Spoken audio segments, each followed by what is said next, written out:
karaki, meron kaming atay balon-balonan. Huhugasan muna natin ito para malinis ang atay balon-balonan.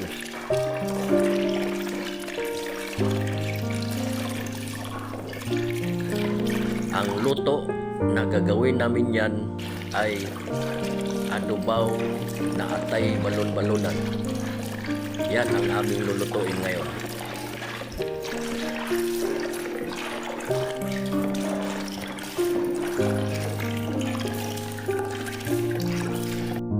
Tapos na nahugasan ang atay balon-balonan, ilagay na natin ito sa kawali.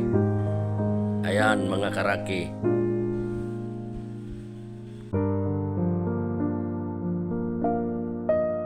Pagkatapos, titimplahan natin. Una, lagyan natin ng MSG. Depende na sa inyo. Bitchin, magic, or cubes. Yan. Sunod, black pepper. Pwede rin nyo lagyan ng pamintang buo, pamintang dahon. Tapos asin, suka, at saka toyo. Ayan.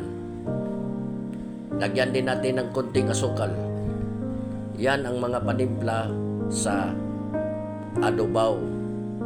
Ganyan lang yan. Tapos lagyan ng bawang, sibuyas, at saka siling pula.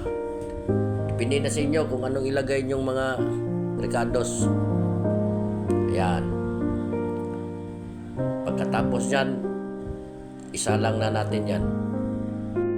Patutuyuin din natin yan para lagyan natin ng mantika. After 5 minutes, check na natin yan para haluin o baliktarin para mapantay ang luto at ang mixture ng ating panimpla.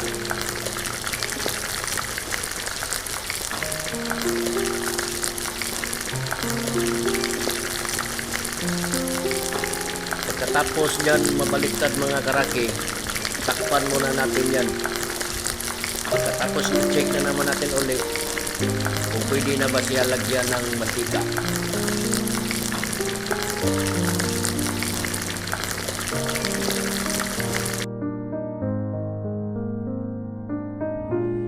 Ito na mga karaki, check na natin. Yan, pwede na natin lagyan ng mantika yan. Yan, lagyan ng mantika. Yan, pagkatapos takpan muna natin ulit. Painitin muna natin ang mantika. Yan, ganyan lang ang luto ng adobaw. Ayan mga karaki, mainit na ang mantika at halu-haluin na yan. Yan. Wow. Ang sarap na tingnan, no? Wow. Ganyan lang. Luto na yan mga karaki. Luto na ang ating adobaw na atay balon-balonan.